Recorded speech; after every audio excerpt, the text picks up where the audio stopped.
কোরআনে ওয়াদা দিছে, বান্দা একটা মাস রমজান তুমি যত্ন নিয়া রমজান মাসটা কাটাইবা, সবগুলো গুনাহ ছেড়ে দিবা, আমি আল্লাহ তাআলার হুকুমগুলো পালন করবা। আমি আল্লাহ ওয়াদা দিলাম লাআল্লাকুম তাত্তাকুন, এক মাসে তোমাকে মুত্তাকি বানায় দেব, জান্নাতি বানায় দেব, বানায় দেব। আল্লাহ তাআলা বলছেন, আল্লাহ কোরআনে বলছেন, বান্দা তুমি মনে রেখো কোনোভাবে রমজান বলতে আমি কঠিন কিছু তোমার উপরে চাপাই নাই। ইউরিদুল্লাহু বিকুমুল ইউসরা ওয়ালা ইউরিদু বিকুমুল উসরা। কোরআনে আল্লাহ বলছেন, রমজানের কথা বলতে গিয়ে আল্লাহ বলছে, বান্দা মনে করো তোমার জন্য আমি কি কি দিছি রমজানে।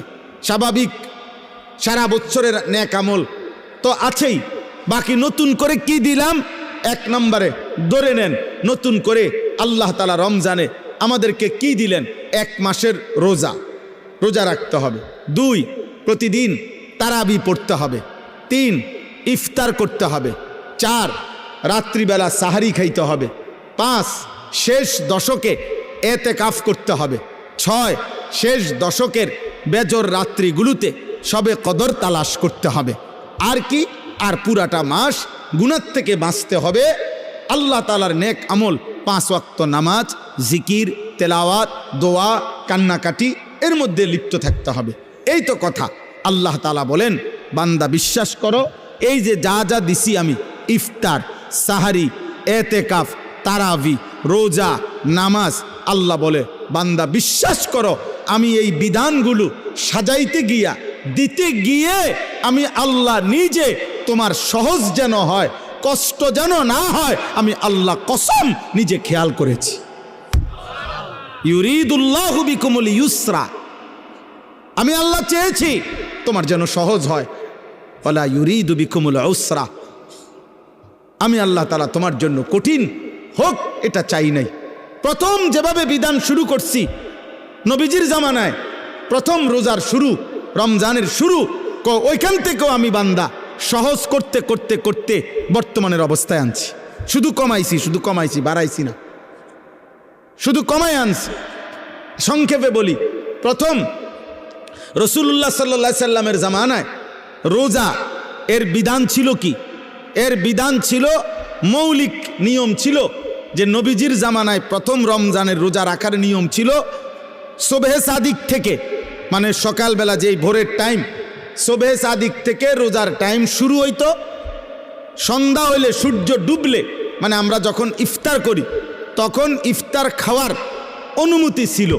কিন্তু তখন রোজা ছিল কেমন, মানে আমাদের নবীজির জামানায়, সাহাবাদের জামানায় রোজার বিধান ছিল এরকম যে সন্ধ্যা হইলে ইফতারির টাইমে যতক্ষণ পর্যন্ত সজাগ থাকবে, মানে আরেকবার ঘুম না যাবে, ততক্ষণ পর্যন্ত আপনার সে খাবার দাবার, স্ত্রীর সাথে মিলামিশা সব করতে পারবে। কিন্তু সন্ধ্যার পর থেকে নিয়ে যখনই ঘুমায় যাবে, ঘুম আইসা গেলে নতুন রোজা শুরু। মনে করেন এখন যদি সন্ধ্যা 6টা বাজে ইফতার করলাম, এখন সজাগ যতক্ষণ, খানার টাইম এতক্ষণ, বুঝেন নাই হিসাবটা? সজাগ যতক্ষণ এতক্ষণ। 8টা বাজে ঘুমায় গেছে, রোজা শুরু। বা মাগরিব পড়ে বলে কদ্দুর শরীরটা ভাল লাগতেছে না, সারাদিন ব্যস্ত ছিলাম, একটু শুইছে, রোজা শুরু। এটাই ছিল বিধান, এটাই নবীজির জামানায় ছিল। কিন্তু এইটুকুর কারণে সাহাবাদের কষ্ট হইতেছিল। কি কষ্ট? দেখা গেছে অনেকে সন্ধ্যাবেলা ইফতারের সময় হয়তো সামান্য মাত্র পানি পান করছে, বা 2টা খেজুর খাইছে, অথবা খায় নাই, এরই মধ্যে মাগরিবের নামাজ পড়ে ক্লান্তিতে ঘুম চলে আসছে, এই কারণে আর খাবার খাইতে পারে নাই। সারা রাত্র আবার নতুন রোজা শুরু হয়ে গেছে, পরের দিন আবার সন্ধ্যার সময় খাবার অনুমতি। তো ফলে একদিন একজন সাহাবী সন্ধ্যাবেলায় খাইতে পারে নাই, ফলে ঘুমায় গেছে। নতুন রোজা শুরু হয়ে যাওয়াতে আগের দিনের পুরা রোজা, সারা রাত্রের রোজা, পরের দিন দুপুরবেলা হযরত কাইস ইবনে সারমা আল আনসারি রাদিয়াল্লাহু তাআলা আনহু তিনি বেহুশ হয়ে গেছেন একেবারে। তো আল্লাহ তাআলা দেখছে আমার বান্দার তো কষ্ট হইতেছে, তো আল্লাহ তাআলা পুনরায় আবার বিধান নাজিল করে এই কোরআনের মধ্যে আল্লাহ আবার বলছে, ঠিক আছে বান্দা, আরো কমায় দিলাম। এখন সুবহে সাদিক থেকে সূর্য অস্ত পর্যন্ত, এই সন্ধ্যা পর্যন্ত, এই পর্যন্ত রোজা রাখো।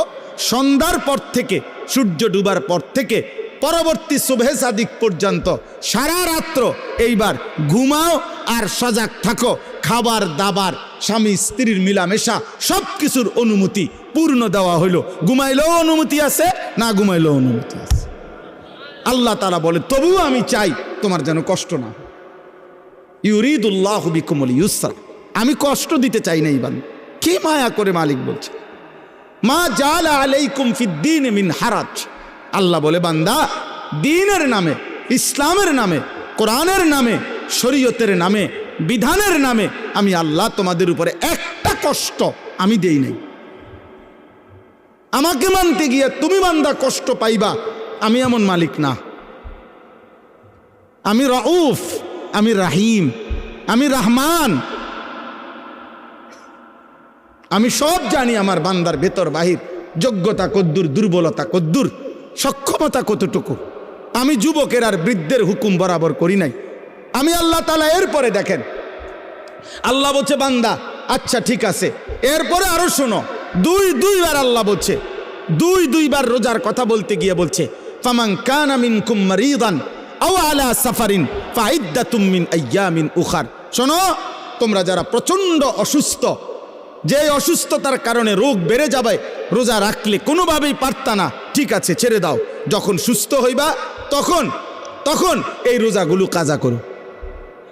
তোমরা যদি দূরের লম্বা সফরে মুসাফির হও, তাহলে যদি প্রচন্ড রৌদ্র, প্রচন্ড পেরেশানির কারণে তুমি মনে করো যে কষ্ট হবে, তো আল্লাহ তাআলা বলে ঠিক আছে, রমজানের রোজা এটা ছেড়ে দিও, তুমি অন্য টাইমে যখন বাড়িতে ফিরবা তখন কাজা করে নিও। আমি চেয়েছি তোমার সহজ, আমি চেয়েছি তোমার সহজ, আমি বান্দা চেয়েছি তোমার সহজ। আল্লাহ নবী সাল্লাল্লাহু আলাইহি সাল্লাম বলছে উম্মত ইফতার তাড়াতাড়ি করে কইরো। আল্লাহ নবী বলছে উম্মত সেহরি দেরি করে খাইও, মানে কষ্ট যাতে না হয়। ইফতার করো তাড়াতাড়ি, যাতে সময় হইছে সাথে সাথে ইফতার করো, এর মধ্যেই বরকত।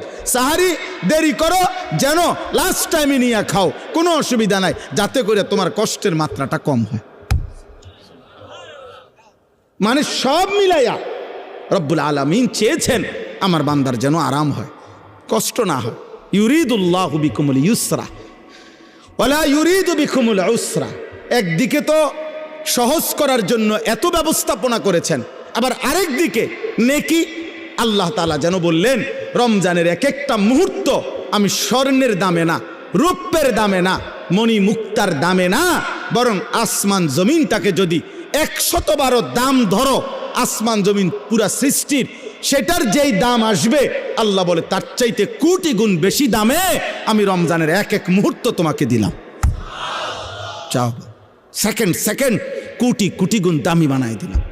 1/70, এটাও বলছি প্রাথমিক, এটা বলছি স্বাভাবিক হিসাব, 1/70, কিন্তু মূলত হইল আল্লাহ তাআলা এই 70 লেখবার আগেও ফেরেশতাদের আল্লাহকে জিজ্ঞেস করে, আল্লাহ আপনার বান্দার রমজানের এই নেকিটা 70 লিখতাম নি। আল্লাহ বান্দার দিকে তাকাইয়া যখন দেখে গুনাহ থেকে মুক্ত, আল্লাহর জিকিরে তার জিব্বা ভিজা, আল্লাহর মহব্বত তার কলিজার মধ্যে, সুন্নাত মোতাবেক তার জীবন, আল্লাহ তখন বলে না 70 না, 700 লেখো, 700, 7,000 লেখো, 70,000 লেখো, 7 লক্ষ লেখো, 70 লক্ষ লেখো, 7 কোটি লেখো, 70 কোটি লেখো, 70,000 কোটি লেখো। এক সেজদা একবার সুবহানাল্লাহ বললে আল্লাহ বলে লেখো 70,000 কোটি সুবহানাল্লাহ লেখো। কোন বেলায় আল্লাহ মহব্বতের জোশে, আল্লাহ তার মায়ায় আল্লাহ বলে ফেরেশতা তুমি লিখো না, আক্তুবু, আমি আল্লাহ নিজেই লিখবো। এই নেকি তুমি দিয়া পারতা না, আমি দেবো আমার বান্দার নেকি।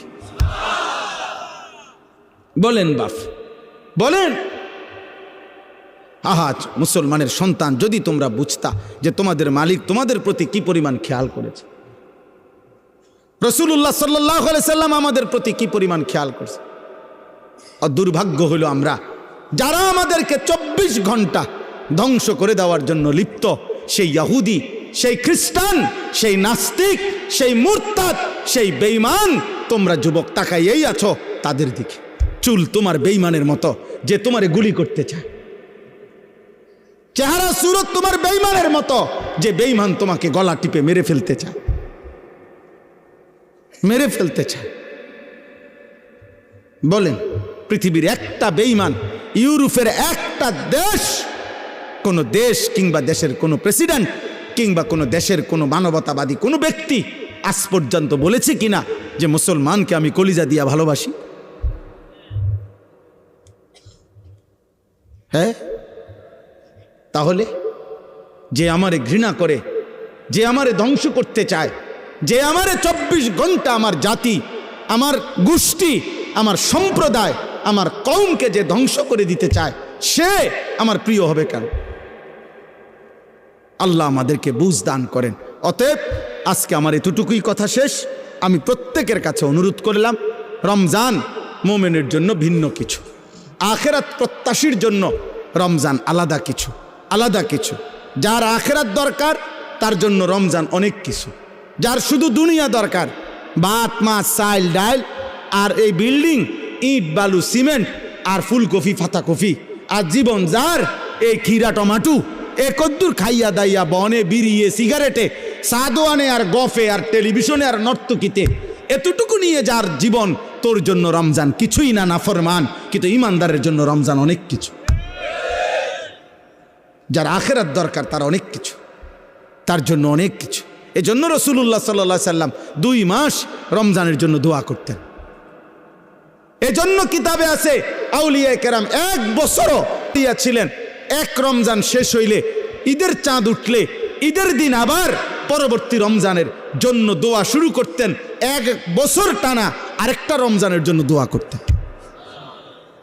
এজন্য আখেরাত যার দরকার তার জন্য রমজান ভিন্ন কিছু। আল্লাহ তাআলা আমাদের প্রত্যেককে রমজানের কদর করে আজকের এই মুবারক মাহফিল থেকে রমজানের প্রস্তুতি নিয়ে নিজেদের জীবন সুন্দর করার তৌফিক দান করেন, কবুল করেন, আমিন।